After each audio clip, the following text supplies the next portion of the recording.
Dear Patriots, before the news starts, please subscribe to our patriotic channel by clicking the subscribe button.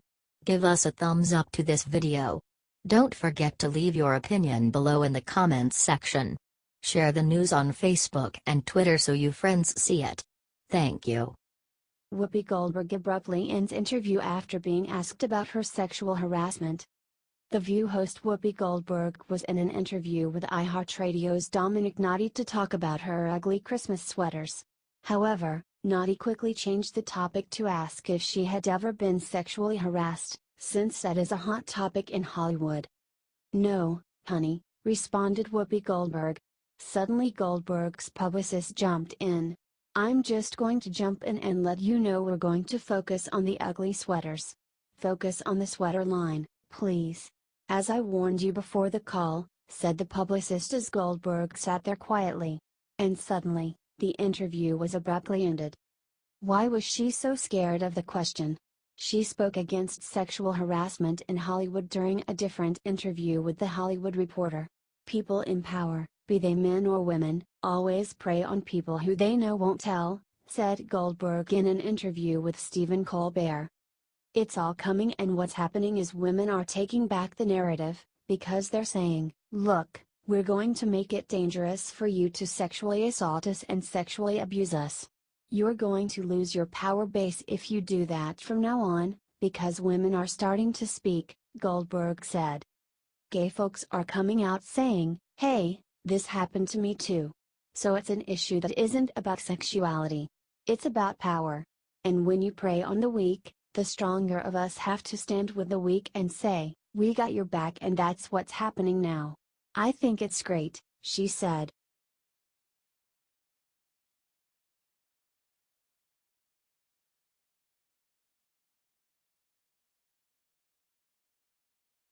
Can my kid be friends with white people? New York Times op-ed promotes racial segregation.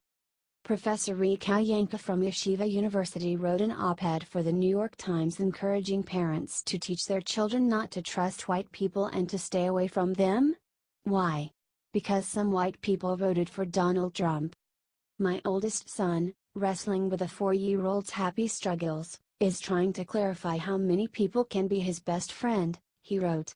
He then discussed how he tried to teach his son to be more hateful because of politics. But even a child's joy is not immune to this ominous political period. This summer's images of violence in Charlottesville, Virginia, prompted an array of questions. People hate others because they are different," he wrote. A childish but distinct panic enters his voice. "But I'm not different. It is impossible to convey the mixture of heartbreak and fear I feel for him. Donald Trump's election has made it clear that I will teach my boys the lesson generations old, one that I for the most part nearly escaped. I will teach them to be cautious, I will teach them suspicion, and I will teach them distrust.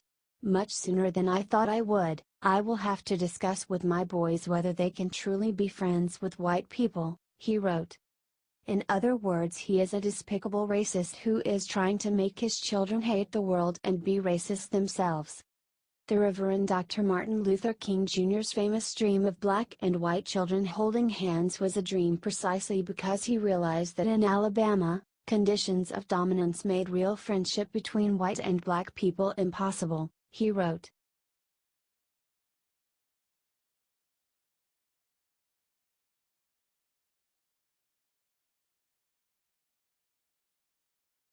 David Brooks exposes chilling link between Bill Clinton and Harvey Weinstein.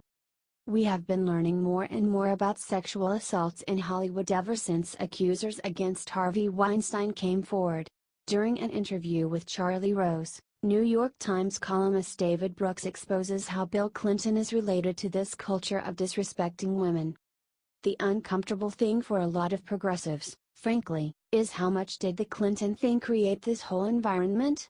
How much did tolerance of Bill Clinton create the environment in which the rest of this was given permission? Said Brooks. I think it had an effect. I think the fact that nobody, was approving Bill Clinton and some of the things he was accused of doing. But people were not saying, we are drawing the line here. And if you don't draw lines in these big cases, then you don't draw lines in the little cases in the workplace, he said. While this logic could be better applied to the rampant liberal sex abuse in Hollywood, Brooks tried to use this to attack Roy Moore and Donald Trump. And so, now we're seeing, we saw Republicans tolerating what Donald Trump was accused of doing, and today, we're seeing this astounding case where Republicans in Alabama are tolerating what Judge Roy Moore is accused of doing, he said.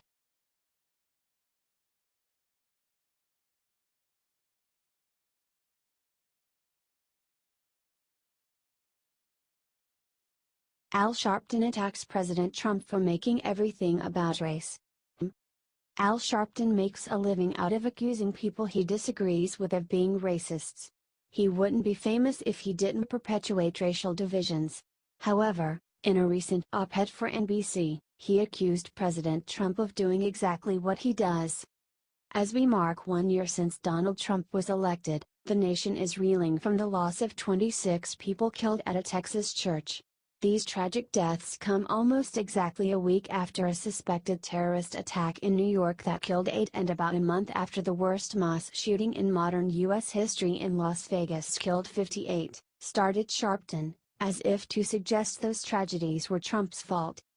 There were hopes last year that the executive office would temper some of this pettiness, but sadly we now see this is not the case.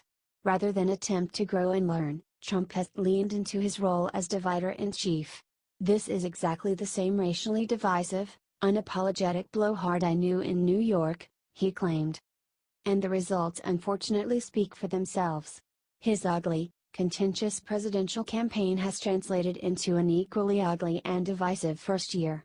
Whether it's attacking Congresswoman Frederica Wilson following the tragic deaths of 4 soldiers in Niger, hesitating to condemn white supremacist violence in Charlottesville, advocating for the firing of NFL players exercising their First Amendment rights, or politicizing terrorist attacks, Trump's time in office has only made this country more polarized, wrote Sharpton.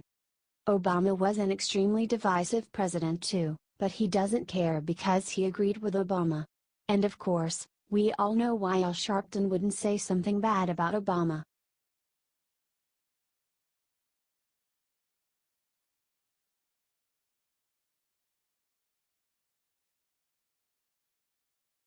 George Takei blames the Russians for him attempting to rape a man. Anti-Trump advocate and former Star Trek actor George Takei was accused of drugging a male model in attempted rape. At first Takei just denied the allegations. Then a Howard Stern video was released of him admitting he grabs shy men by the crotches, that was recorded right before the allegations came out. Now he is trying to claim that this is really all Russia's fault. A friend sent me this. It is a chart of what Russian bots have been doing to amplify stories containing the allegations against me, wrote Takei. He posted photo of trending topics on Twitter with his name on the top. It's clear they want to cow me into silence, but do not fear, friends. I won't succumb to that. By way of background, when I criticized Putin's anti-LGBT policies publicly, Russian bots attacked my Facebook page relentlessly, and we had to develop special security measures and ban all traffic from within the Russian Federation and the Ukraine. I am accustomed to their practices, he wrote. Does any of this change the Howard Stern interview? Does any of this change the allegations against him? Not at all. But he continues to deny. He apparently realized how stupid those tweets made him look, and he deleted them. Right now it is a he said situation, over alleged events nearly 40 years ago. But those that know me understand that non-consensual acts are so antithetical to my values and my practices. The very idea that someone would accuse me of this is quite personally painful, he tweeted.